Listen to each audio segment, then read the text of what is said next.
Hi అందరికీ! అందరూ ఎలా ఉన్నారు? Welcome back to our YouTube channel 'ఆ క్రేజీ లైఫ్'. మీరు గనుక నా ఛానల్ ఫస్ట్ టైమ్ చూస్తున్నట్లయితే నా పేరు అనుష. ఈరోజు నా డే చాలా ఇంట్రెస్టింగ్‌గా గడిచింది. అందుకే మీతో షేర్ చేసుకోవాలనుకుంటున్నాను. ఫస్ట్ అయితే నాకు తెలిసిన కొన్ని హెయిర్ కేర్ టిప్స్ చెప్పేస్తాను. ఇక్కడ నేను చూపించే హెయిర్ కేర్ ప్రోడక్ట్ నా ఫేవరెట్ అనమాట. ఇది రెడ్‌కిన్ వాళ్ళది serum. I use this every other day. Dry hair మీద వాడుకోవచ్చు, వెట్ హెయిర్ మీద వాడుకోవచ్చు. మీ హెయిర్ డ్రై ఉన్నా, ఫ్రిజీ ఉన్నా ఇది యూజ్ చేయడం వల్ల ఫుల్ హెయిర్ హైడ్రేట్ అయిపోయి నీట్‌గా, షైనీగా కనపడుతదనమాట. మీరు హెయిర్‌కి మంచి కేర్ తీసుకోవాలనుకుంటే ఈ ప్రోడక్ట్ డెఫినెట్‌గా ట్రై చేయండి. It's worth it. నేను డైసన్ ఎయిర్ ర్యాప్ తీసుకొని కూడా 2 ఇయర్స్ పైనే అయింది. నా పెళ్ళికి ముందు తీసుకున్నా నేను. పెళ్ళిలో చాలా ఈవెంట్స్ ఉంటాయి కదా! తలస్నానాలు చేస్తూ ఉంటాము. సో, స్టైలింగ్ చేసుకోవడానికి ఈజీ ఉంటదని తీసుకున్నా and it was worth it. ఇప్పుడు నేను టైం లేనప్పుడు చాలా ఈజీగా చిన్నగా హెయిర్ ఎలా స్టైల్ చేసుకుంటానో మీకు చూపిస్తా. ఈ ఒక్క అటాచ్‌మెంట్ నేను వాడతాను. ఇట్స్ లైక్ అ కోంబ్ అనమాట. ఇక్కడ నేను హీట్ అస్సలు వాడను. ఓన్లీ కోల్డ్ ఎయిర్‌లోనే యూజ్ చేస్తాను. హెయిర్ డ్యామేజ్ అవ్వద్దని చెప్పి.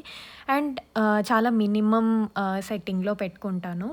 ఇలా మనం కోంబ్‌తో దువ్వినట్టే ఒక ఫ్యూ టైమ్స్ మనం కోంబ్ చేస్తే హెయిర్ వెట్ ఉన్నా డ్రై అయిపోద్ది. అండ్ ఇలా ఫ్రిజీ హెయిర్ ఏమన్నా ఉన్నా గానీ స్మూత్ అయిపోతదనమాట. వాల్యూమ్ ఇస్తది బేసిక్‌గా. నేను అబ్జర్వ్ చేసిందేంటంటే, యూజువల్లీ స్ట్రెయిట్‌నర్స్ ఏవన్నా హీటింగ్‌వి పెడితే, కర్లర్స్ పెడితే ఏంటంటే, ఫుల్ డిఫైన్ అయిపోయి స్టైల్ అయిపోయి వస్తాయి కదా! But with Dyson it gives you more of volume and కొంచెం నార్మల్‌గా దువ్వెనతో దూకోవడం కంటే, దీంతో కొంచెం ప్రొఫెషనల్‌గా, నీట్‌గా అనిపిస్తదనమాట నాకైతే. ఎలా అయినా గానీ స్టైల్ చేసుకోవడానికి ఈజీ. నేను ఇంకో వీడియోలో మీకు మిగతా అటాచ్‌మెంట్స్ అన్నీ చూపిస్తా. నేను ఇలా జస్ట్ కోంబ్ చేసుకుంటాను multiple times. I also use jojoba oil are coconut oil. ఈ రెండిట్లో ఏదైనా ఒకటి ఎవ్రీ అదర్ డే యూజ్ చేస్తాను. With all the pollution, heating tools, water contamination మన హెయిర్‌కి మాయిశ్చరైజింగ్ ఫ్యాక్టర్ పోతుంది. ఎంత కేర్ తీసుకున్నా. బట్ ఆయిల్ అనేది అల్టిమేట్ ప్రొటెక్షన్ ఇస్తది మనకి. So, reminding everybody well oil apply చేసుకోండి. జోజోబా ఆయిల్ మనము బాడీకి కూడా అప్లై చేసుకోవచ్చనమాట స్కిన్ మీద. Not only hair, coconut oil లాగానే మసాజ్ చేసుకోవడానికి, మంచిగా మాయిశ్చరైజ్ చేసుకోవడానికి it will help a lot.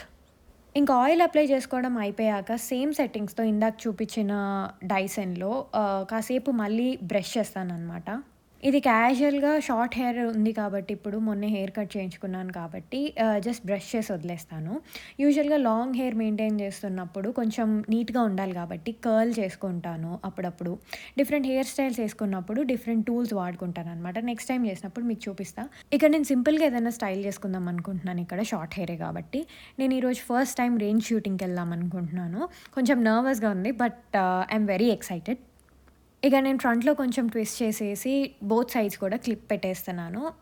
బయట చల్లగుంది కాబట్టి నేను జీన్స్ ఏసుకుందాం అనుకుంటున్నాను. సో, డ్రెస్ ఏసుకోవట్లేదు కాబట్టి సింపుల్‌గా జీన్స్ మీదకి సూట్ అయ్యే హెయిర్ స్టైల్ ఏసుకుందాం అనుకుంటున్నా. చాలా చాలా క్యూట్‌గా వచ్చింది. నాకైతే నచ్చిందనమాట. మేమైతే లొకేషన్‌కొచ్చేసాము రెయిన్ షూటింగ్ చేయడానికి. ఇక్కడ డిఫరెంట్ గన్ ఆప్షన్స్ ఉన్నాయి మనకి. మనం ఫస్ట్ టైమ్ అయితే వీళ్ళు క్లాసెస్ కూడా చెప్తారు. ఎలా యూజ్ చేయాలి ఏంటి అని చెప్పి. యామో కూడా మనమే కొనుక్కోవాలి. ఇక్కడ ఐడీ చెక్ చేసి వాళ్ళే పెట్టుకుంటారు. మనకు మళ్ళీ వెళ్ళేటప్పుడు ఇస్తారనమాట.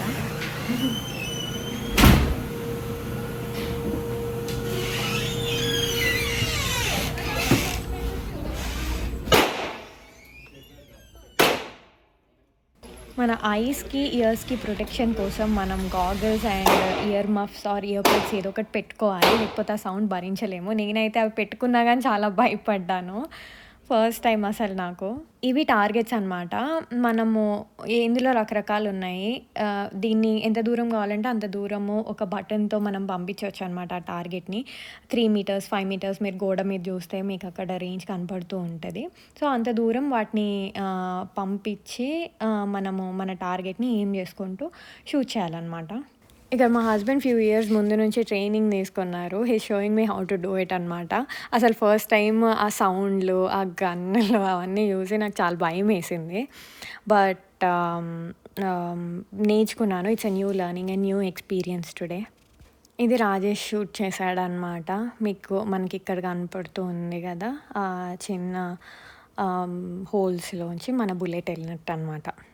నేను ఫస్ట్ టైమ్ చాలా చాలా నర్వస్‌గా ఫీల్ అయ్యాను. బట్ రాజేష్ ఉన్నాడు గాబట్టి చూపిచ్చాడు. ఎలా చేయాలి ఏంటి అని. అది మనకి వెనక్కి తగులుతది గదా! షూట్ చేసినప్పుడు. అప్పుడు చాలా నొప్పొస్తది చెయ్యి. అది నేను ఎగ్జాజరేట్ చేసుకున్నా ఎక్కువ అవుతదేమో అని. అందుకే దాన్ని పట్టుకొని చూపిస్తున్నాడు ఏమవ్వదు అని జెప్పి. బట్ థాంక్‌ఫుల్లీ నేను చాలా చేశాను. ఎంజాయ్ చేశాను ఈ మొత్తం ఎక్స్‌పీరియన్స్. 1, 2, 3, 4, 5, 6 ఇక్కడే 4 అయ్యింది.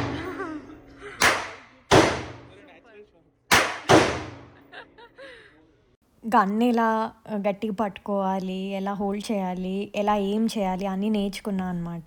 సో, చాలా నర్వస్‌గా అనిపిచ్చింది. బట్ తర్వాత ట్రై చేసి కొన్ని టార్గెట్స్ అయితే హిట్ చేశా. చాలా ఎక్సైటింగ్ అనిపిచ్చింది. మంచి అడ్రినలిన్ రష్ ఇది. నేను చాలా భయపడ్డా అసలు. ఒక 5 మినిట్స్ అక్కడ ఉంటే అయితే ఫస్ట్‌లో ఇంకెళ్ళిపోయేదాన్ని నేను. మళ్ళీ ఇంకోసారి ఇలాంటిది అటెంప్ట్ కూడా చేసేదాన్ని కాదు. బట్ థ్యాంక్స్ టు రాజేష్ నాకిది ఎక్స్‌పీరియన్స్ చేపిచ్చినందుకు. It's really nice. అనిపిచ్చింది. ఆ భయం అనేది పోయింది. మీరు ఎంతమంది ట్రై చేశారో గూడా నాకు కామెంట్స్‌లో చెప్పండి. మీకేమనిపిచ్చిందో గూడా. ఇక్కడ మీరు చూస్తున్నట్టయితే నేనైతే గివ్ అప్ చేసేస్తున్నా ఆల్మోస్ట్. దాని తర్వాత ధైర్యం తెచ్చుకొని కొంచెము ఏదన్నా సరే మనం చేయకుండా వదలం గదా! నేర్చుకోకుండా వదలం గదా! అందుకే కొంచెం ధైర్యం తెచ్చుకొని మళ్ళీ ఒకసారి దేవునికి దండం పెట్టుకొని నేను చేశాననమాట. కొంచెం టార్గెట్ హిట్ చేసి అవంతా నేను హిట్ చేసిన టార్గెట్ తగిలేసరికి నాకు చాలా అనిపిచ్చింది. మెయిన్ థింగ్ ఇలాంటి వాటికెళ్ళినప్పుడు మనం సేఫ్టీ రూల్స్ అండ్ రెగ్యులేషన్స్ తెలుసుకోవడం చాలా ఇంపార్టెంట్ మనము. గన్ లోడ్ చేసున్నప్పుడు టార్గెట్‌ని కాకుండా మనం వెనక్కి తిరిగేటు గన్ మనము పాయింట్ చేయకూడదు. అసలు పట్టుకోకూడదు. కింద గన్ ఎప్పుడు పెట్టాలి, ఎప్పుడు పట్టుకోవాలి, ఎప్పుడు లోడ్ చేయాలి ఇవన్నీ గూడా మనం తెలుసుకోవాలనమాట. ఇంకా మేము ఇంటికొచ్చేసరికి ఆకలి దంచేసింది. మీకు నేనిక్కడ ఒక రెసిపీ చూపిస్తాను. క్విక్‌గా ఇన్‌స్టాపాట్‌లో చేసుకునేది. కోకోనట్ పలావ్ లాగా. ఇది మీరు ప్రెషర్ కుక్కర్‌లో కూడా చేసుకోవచ్చు. ఇక్కడ నేను కొంచెం ఆయిలేసి లవంగాలు, దాల్చిన చెక్క, కొంచెము బిర్యానీ ఆకు, జాపత్రి ఎనీథింగ్ హోల్ స్పైసెస్ ఉన్నవన్నీ ఏసా అనమాట. Cardamom and everything. అండ్ కొంచెం ఆనియన్స్ అండ్ గ్రీన్ చిల్లీస్ కూడా ఏసాను. ఆనియన్స్ అన్నీ కొంచెం సాటే అవుతున్నప్పుడు అల్లం వెల్లుల్లిపాయ పేస్ట్ తీసుకోవచ్చు. బట్ ఇక్కడ నేను స్పైసెస్ తక్కువ తింటా కాబట్టి నేను హోల్ స్పైసెస్ ఇంకా ఇవన్నీ ఉన్నాయి గదా! గ్రీన్ చిల్లీ స్పైస్ సరిపోతదని చెప్పి నేను ఇంకా ఏం వేయలేదు అల్లం వెల్లుల్లిపాయ పేస్ట్. దాని తర్వాత నేను కొంచెం ఎడమామే ఏసుకున్నాను ఇక్కడ బీన్స్ కొంచెం ప్రోటీన్ కోసం. ఇక్కడ యాక్చువల్లీ మీకు నచ్చితే చికెన్ యాడ్ చేసుకోవచ్చు. చాలా బావుంటది. Coconut chicken pulao combination. నేను ఇక్కడ క్యారెట్స్ యాడ్ చేసుకున్నాను. నేను 1 కప్ బాస్మతి రైస్ తీసుకున్నా. 1 కప్ బాస్మతి రైస్‌కి ఇక్కడ 2 కప్స్ కోకోనట్ మిల్క్ తీసుకున్నాను. దాని తర్వాత కొంచెం కొబ్బరి తురుము, సాల్ట్ ఏసుకుంటే సరిపోతది. మీకు కావాలంటే కొంచెం పైనుంచి ఏదన్నా చికెన్ మసాలా అన్నా, మటన్ మసాలా అన్నా ఏస్తే చాలా మంచి ఫ్లేవర్ వస్తది. నేను ఇక్కడ ఎవరెస్ట్ చికెన్ మసాలా ఏసా. చాలా కొంచెము. అన్నీ హోల్ స్పైసెస్ ఏసాం కాబట్టి. దాని తర్వాత అన్నీ కలిపేసి మూత పెట్టేసి జస్ట్ రైస్ ఆప్షన్ ఉంటుంది కదా ఇన్‌స్టాపాట్‌లో దాంట్లో పెట్టేసేయండి. ప్రెషర్ కుక్కర్ అయితే జస్ట్ 1 విజిల్ మీడియం ఫ్లేమ్‌లో ఉంచేసి ఆపేస్తే మనకు సరిపోతదనమాట. ఇందులోకి tomato, kaju curry or any non veg curry చాలా బావుంటాయి. మేమైతే ఇక్కడ రైతా చేసుకున్నాం నార్మల్‌గా. రైతా చేసుకొని తినేసాం. చాలా చాలా చాలా నచ్చిందనమాట.